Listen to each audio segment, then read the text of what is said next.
Dans cette vidéo, je vais vous présenter les nouveautés de iOS 15 Beta 3. Alors première nouveauté, vous avez une nouvelle option dans les réglages, donc vous allez dans Réglages, Général et tout en bas, vous pouvez maintenant transférer ou réinitialiser l'iPhone. Donc ça va vous permettre de par exemple transférer des données sur un nouvel iPhone que vous avez acheté ou bien de réinitialiser un iPhone que vous voulez vendre. Deuxième nouveauté, c'est dans Safari, maintenant la barre de recherche est rattachée au clavier virtuel et vous avez également une nouvelle option dans Safari.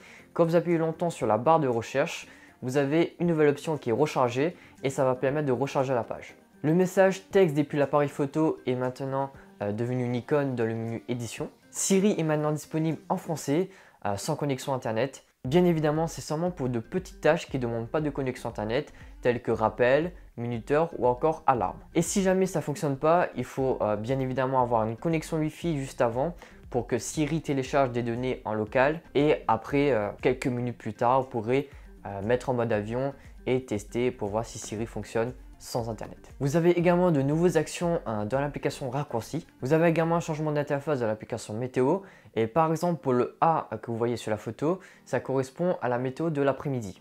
Et ensuite les autres jours c'est vendredi, samedi, dimanche, lundi, etc. Maintenant qu'on slide une notification vers la gauche, vous allez voir effacer option qui est maintenant séparée et quand vous cliquez sur option, vous avez également de nouvelles options. L'interface dans concentration a été également revue. Maintenant parlons de correctifs et parlons de FaceTime. Maintenant avec la bêta 2, vous pouvez faire un partage d'écran avec quelqu'un qui a une bêta aussi.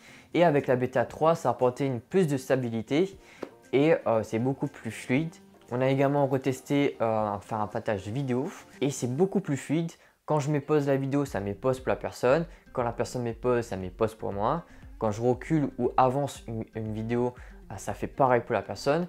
Et je trouve que c'est une super fonctionnalité et c'est beaucoup plus fluide qu'avant. Et franchement, j'ai hâte que ça arrive sur Netflix, Amazon Prime ou encore Disney+.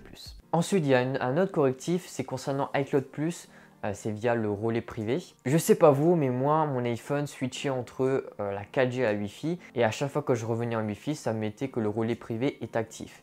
Et à la longue, c'était un peu chiant. Et maintenant, grâce à ce correctif, votre iPhone va arrêter de switcher entre la 4G et la Wi-Fi alors que vous êtes dans votre maison. Donc je pense que j'ai fait le tour. Donc voici les nouveautés de iOS 15 Beta 3. N'hésitez pas à vous abonner à la chaîne. C'était Robin. Ciao, ciao.